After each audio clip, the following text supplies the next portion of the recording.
You can only feel complete as a person if you think about what can you do for your fellow member around you that maybe needs help. I felt like that everyone has a different motivation why you get into that. I was an immigrant going to America, and I saw how America was the most generous country in the world. I mean, they opened up their arms to me, they helped me, they invited me for Thanksgiving dinner to people. They brought me, bodybuilders in the gym brought me plates to my apartment because I had no plates, I had no silverware, I had no bedware, I had no pillows, I had no blanket, I had no TV, I had no radio, I had nothing. They brought it to my apartment. They helped me. And I saw that firsthand, this generosity in America. And I said to myself, as an immigrant that is being embraced with open arms, that I need to go and make sure that I give something back. Right? Because I started thinking about how did America become such a great country? How did America become a generous country? Well, I look back in history and I realized that people have fought for America. And people have died for America. People have suffered for America. And so it's my job now to contribute to keep it as being the number one country in the world. And this is when I started feeling obligated. I said to myself, so what can I do? I'm a bodybuilder, what can I do? But then I realized when I saw Special Olympics that I can help and train Special Olympics. And so we started getting involved in Special Olympics, and in no time I proposed to them to start powerlifting in Special Olympics. To have deadlift, which was a safe thing to do, and to have bench press, which was a safe thing to do. And it became the number one sports in Special Olympics, powerlifting. They always have a packed hall of 5,000 people. And I became the national trainer and the international trainer of Special Olympics. And I tell you, I felt so good. I felt better than winning a bodybuilding competition, going to one of their competitions and seeing 100 of those athletes from all over the world competing in powerlifting and being happy and being included and being felt that they're equal to all of us. It was the most unbelievable feeling, and this is why I got so excited about it that then after that I started, going around to military bases in America and training our military personnel. Because in those days, bodybuilding and weight training wasn't popular. Now it is. Now when you go to Iraq, to Baghdad or somewhere like that, you see the American soldiers train. They have the biggest facilities. It's like this dome here. This is how big the training facilities are now. So it all changed. But in those days, it wasn't popular at all.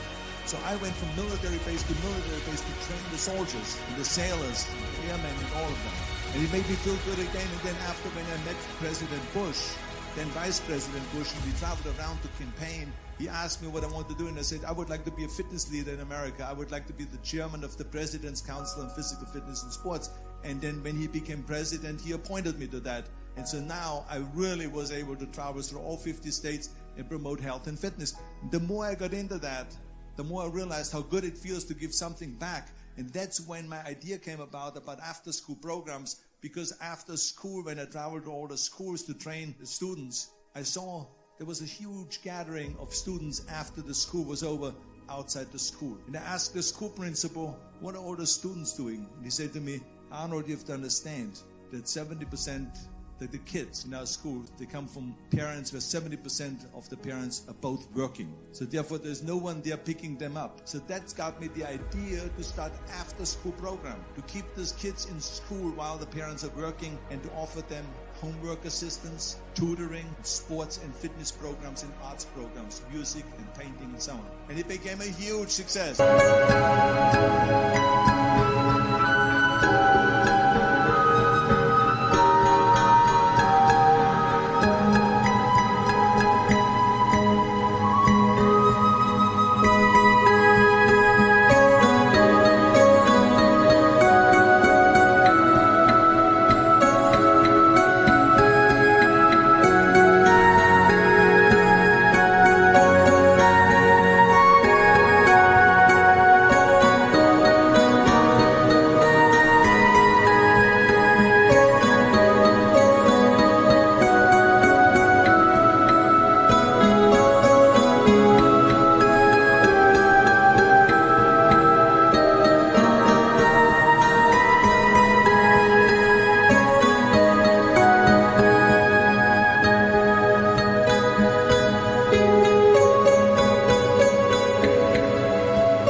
know, it becomes addictive. So it becomes addictive. So then when, of course, when they became very successful, now we have after-school programs all over the United States. Then, of course, when 2003 happened, where there was a governor's race in California, I said to myself, now is my chance to jump in there and to really give everything. And people said to me, he says, are you crazy to run for governor? When you're governor, he says, you cannot go and make movies anymore. I said, well, I mean, I know that you can't run the state and make movies. Of course not. He says, well, you would lose all these millions of dollars. I mean, you're getting 20, 25, $30 million a movie. You will lose that. I say, I don't care. I say, all the money that I made is because of America. My success is because of America. Everything that I've accomplished is because of America. I said, so for me now to give something back for 7 years and not to make money makes no difference to me. I said, I'm going to do it. And I jumped in the end of the race and did it. And let me tell you something.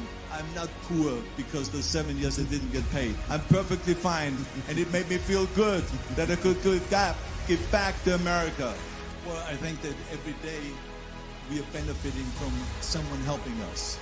That's why I said earlier, there's no such thing as a self-made man. I mean, when you think about it, you're born and you need your parents to raise you. You need your teachers to teach you. You need your coaches to do sports. And so when I think about back of the people that helped me, as a matter of fact, one person, where's my friend here, Albert Busek? Is he sitting here somewhere? Where is he sitting? Albert Busek, come on out here.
For a second. The reason why I just wanted him to come out here to the front so you see him is because without Albert Busek, I would not have had the bodybuilding career. Stay right there, Albert, and flip it this way so they can see your face. Albert Busek was the one, for instance, just to give you an example, out of the thousands and thousands of people that helped me, Albert Busek was one of them that helped me to translate into English so I could fill out my entry form for the Mr. Universe contest. And then he flew with me to London to the Mr. Universe contest. He gave me the opportunity to come to Munich and to be the trainer in the gymnasium on the Schillerstraße. It was a fantastic gymnasium. He was an extraordinary friend that took thousands and thousands of pictures since then and helped me in every one of the competitions and everything, was a huge supporter. But this is the kind of people that you need. We need help. We need help. I remember that everything I did, I always needed help. Think about it when someone says, Arnold, you're the greatest self-made man. I said, you can call me anything you want. You can call me Arnie, you can call me Schwarzi, you can call me Terminator, you can call me Governator, but don't ever call me self-made man. I said, because I did not get to that point by myself. I mean, think about just to be successful in the movies. How are you going to be successful in the movies without having an audience? The only one that makes you successful in the movie is the people that go to see the movie. So how can you say to your self-made man when you need millions and millions and millions of people all over the world to go and see your movies, so people in the press looks at it and says, this guy has a big box office success. It's the people. It's you. Imagine if Jürgen and I both think that we're self-made people and this hall right now is empty. No one here. Do you think this will be a successful conference? No. Who makes it successful is not him and me. We are just one little molecule that is added to the equation. But you are the ones that make this conference a successful conference. So thank you all of you for being here today. You are the ones that is making it big.